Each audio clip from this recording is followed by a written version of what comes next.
Episode 56, A Note to My 17-Year-Old Self. Welcome to Longing for More, where professionals haunted by the knowing that they were created for more come to strengthen their faith and find the path to stop wasting time in boredom or overwhelm and instead live a life of fulfillment and peace. I will be reuniting with my high school classmates soon, and it's hard to believe, but it's been a little over 40 years since we spent our last time together as a group, finishing up classes, making plans, and celebrating the beginning of the rest of our lives. It's incredible to think how the years have flown by. At the time, we were all so focused on our dreams for the future. We concentrated on where each of us would end up living and what we'd be doing over the next months and years. But honestly, I don't know that any of us gave an ounce of thought to who we would be today, some 40 years later. But for many of us, life had a way of interfering with the dreams of our younger selves, and we veered off track. For me personally, what I know now is that I should have been more assertive in getting what I really wanted and less afraid of what people would think. I should have paid less attention to how much money I'd make and more attention on what would make me happy. Fortunately, even though my path went a different route than the 17-year-old version of me imagined, I've had a really good life. After moving around South Dakota several times, and then to Texas and then Colorado, I finally graduated from the third college I attended as a single mother of 23. Yes, you can say there were some uncertainties in my life. I was blessed to have a career in the affordable housing finance world for 30 years, and was considered an expert in many of the areas of the world of housing management, development, and finance. I was also instrumental in the creation of the Homeless Consortium here in South Dakota, an accomplishment of which I am very proud. After retiring from housing and becoming a Master Certified Life and Health Coach, I was appointed to my city commission, and I've enjoyed that role for a full 2 years now. I tell you that not to brag about my accomplishments, but to share what a fellow classmate said to me at the time of my appointment to the commission. He said, "I just have to say it. There was a day when nobody would have guessed that you'd be a city commissioner." I have to say that at first I struggled with exactly what he might have meant by that. Was it because I was a very shy, quiet girl in my early years? Or was it because I ran around with some who may have been considered in the, quote, rough crowd? After some consideration, I came to the conclusion that it really didn't matter because I am who I am today because of every single event that has happened to me in my life, and I wouldn't change a thing about it.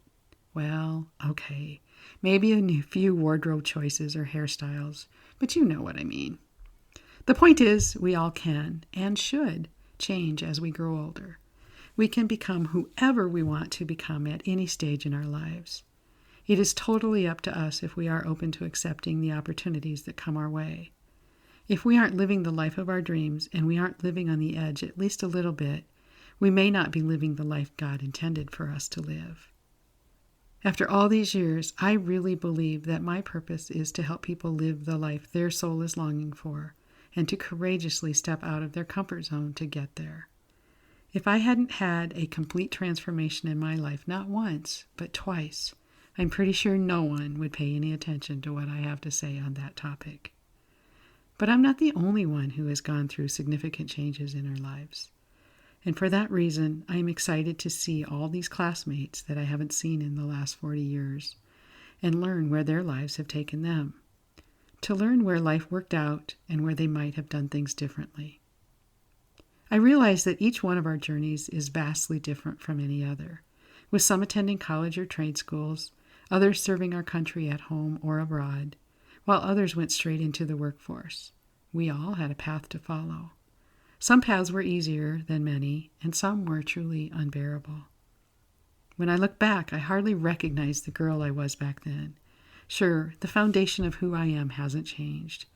But certainly the twists and turns I hadn't really expected in life have helped me to grow into someone braver and bolder than that 17-year-old girl.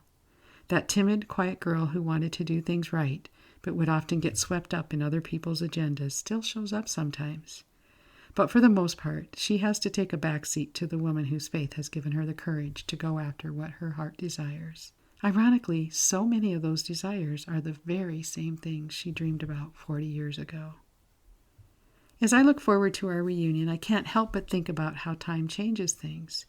Each decade between our eager youth and today has helped us to realize that the things we thought separated us back then are actually the things that unite us and keep us the same.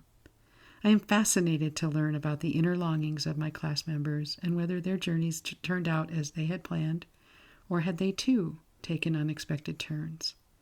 I'm also excited that at this stage in life, we don't have to talk about our successes and try to impress, but rather can talk about the events in life that really formed who we are. It makes me sad that not even half of our class roster will be joining us to commemorate this milestone. Some chose not to. Others are no longer alive and can only be with us in our memories, while others still have commitments that will keep them away. I admit that I'm a little more than disappointed that there are a significant number who feel they won't be welcome or are simply not interested in reuniting for whatever reason. Oh, I get that there were moments that we all want to forget from those trying times as adolescents. But I also feel that we are all, or at least mostly all, different people than we were back then. We've grown up.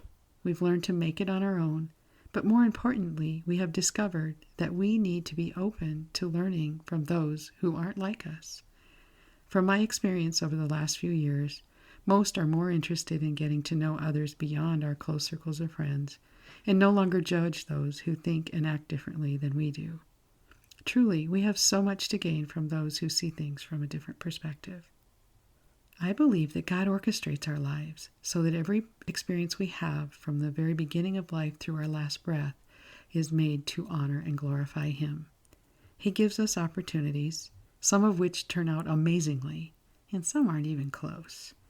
Each moment of victory and every valley of defeat are there for us to learn and grow into a solid faith in Him. And He can turn any situation into our benefit.